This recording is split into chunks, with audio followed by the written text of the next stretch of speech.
Nagpapatutsadahan pa rin sina Vice President Sara Duterte at Senadora Risa Hontiveros. Sabi ni VP, wala na siyang natitirang respeto para sa senadora. Pero buwelta naman ni Hontiveros, hindi respeto ang kanyang hinihingi kundi paliwanag sa confidential funds. Nasa frontline ng balitang yan si Marian Enriquez. Umiinit ang sagutan ni na Vice President Sara Duterte versus Senator Risa Hontiveros at Congresswoman Franz Castro. I do not respect Ms. Castro and Ms. Hontiveros. I have no respect for them. Ewan ko, feeling ko yung salita na I don't have respect, wala lang, binabastos lang niya. Alam mo, kasi ganito yung mga ganyan diskarte, yung mga, alam mo naman tayo, magaling din tayong mangganyan ng ano yung ganyan diskarte na very formal siya, you know, I don't respect them. Sa lingwaheng karsada, binabastos ko sila. Hindi lang magandang tingnan sa kanya si Vice President siya, di ba? Pero para sinasabi niyang, I don't respect, binabastos ko sila ngayon. Kabastos-bastos kasi sila Ganun Di ba? Siguro, ewan ko kung ito ba ang, minsan kasi yun ang yun ang gusto ng mga senador, yung ginagalang sila, yun ang gusto nila na, sino ka, nasa ilalim kita, kaya I can question your confidential fund. Karapatan ko to, ako'y senador. Tapos sabi nung kine-question mo, I don't respect you. Di ba? Nakakainis yun sa totoo lang isipin mo. Teacher mo, di ba? Tapos, halimbawa lang ako, ako lang po. Anak ako nung may-ari ng eskwelahan. Pero doon ako mag-aaral. Papasok ako doon, di ba? Siyempre, hindi ko naman pwedeng lantarang bastusin yung mga teacher na nandun. Although ikaw ay above, kasi si VP Sara Duterte, Vice President Kita mo naman, popularity na mataas. So, kahit ako kunwari may-ari ng eskwelahan na yon, tapos inis ako sa isang teacher, ayoko naman bastusin kasi ang pangit naman tignan. Di ba? Na parang ang kabastos-bastos ako ako yung anak ng may-ari. So, gagawin ko na lang, Ma'am, I don't respect you. Di ba? Parang ganun.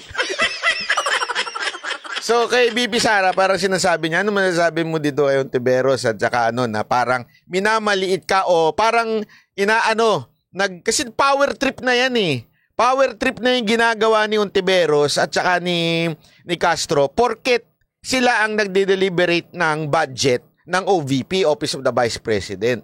Di ba? Pinagtitripan nyo ako, pinapower trip nyo ako ito sabihin ko sa inyo, I don't respect you. I'm not under you. Kaya tumahimik ka dyan. Parang ganun di ba? Berta naman ang senadora. Hindi ko kailangan na ang respect mo, VP Sara. Basa. Buti kinat. Hindi, buti kinat nung yun. Hindi masyado nahalatang nagbasa ka. Pero sa pangalawa, mahahalata na. Tingnan nyo. Binasa niya pa. Ito lang yung sagot niya, binasa niya pa. Hindi mo kayang irespeto ang mga katrabaho mo. Irespeto mo man lang sana ang paggasta ng pera ng bayan.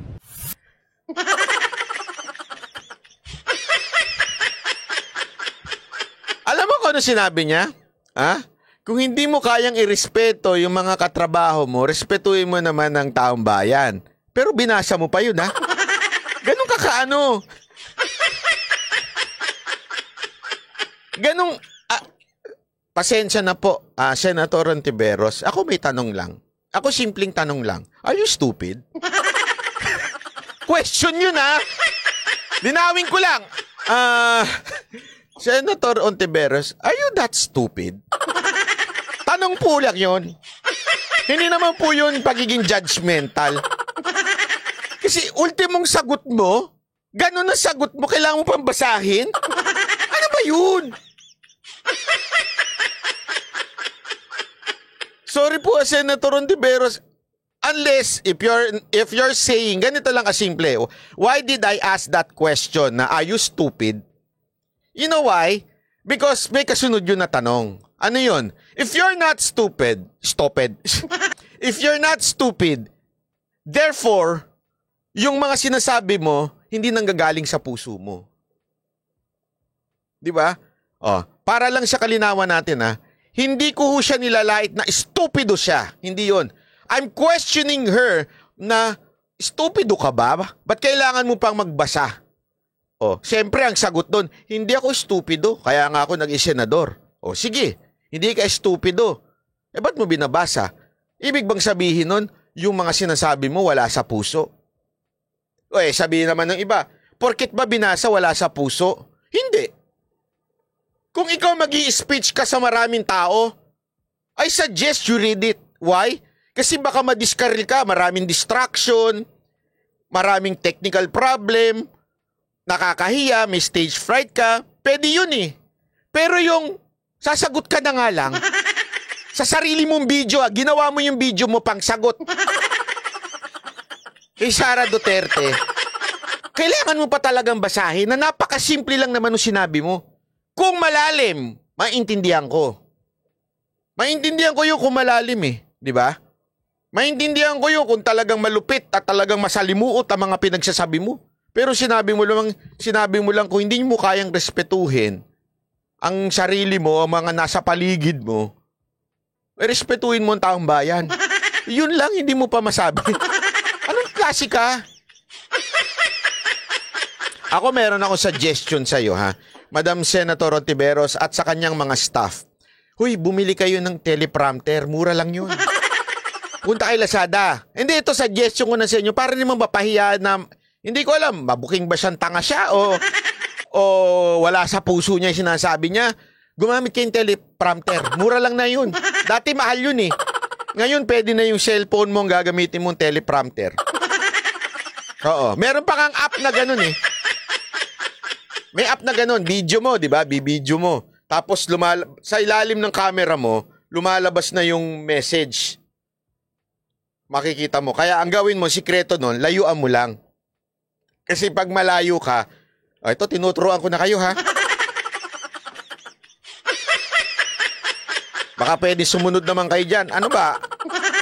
Bayaran nyo na lang ako na magturo ng social media nyo. Layuan nyo talaga. Layuan nyo yung camera. Okay, ganito yan. Layuan nyo yung camera. Tapos, meron diyang, merong, sabihin ko na rin yung app. Yung mga boboy mga nasa staff nyo. Kakairita. Huwag na, bahala kayo maghanap. Ba't ko pa kayo tuturuan? Basta, tapos ganyan lang. Malayo. Ang sikreto niyan, malayo. Para hindi mahalatang binabasa mo sa baba. Mas malayo, mas tapos ikakarap nyo na lang ngayon. Ang gawin ninyo, bumili kayo ng mamahaling iPhone, yung 15 titanium. Hindi, kahit iba na, kahit ano. Tapos, gamitin ninyo yung front camera, nandun nakalagay yung script doon, tapos, ang gamitin nyo 4K. Okay? Bakit? Para pag kinarap ninyo, 10K pa rin. 1080p pa rin. Okay? Actually, sa social media nga, 720 lang So, pag 4K mo yan, maganda pa rin ang quality niya pag nasa harap. Okay? So, matuto naman kayo. Dami-dami yung pera dyan Para naman hindi halata, di ba? Gawa ka ng vlog, share how to. Hindi kasi nakakairita talaga. Sabi ko, talagang iniisip ko sinusubukan ko isipin, ano ba talaga to si Ontiveros? Tanga ba talaga to? Tagalog na nga. Babasahin pa. Ang simple pa. Alam mo yun, kung mahirap sana, okay. Pero ang simple, tapos ito yung mga oposisyon, ang sinasabihan pantanga, si Robin Padilla. Ang sinasabihan pantanga, si Rapi Tulfo. Na spontaneous magsalita. Hindi nga nagbabasa. Galing talaga sa puso.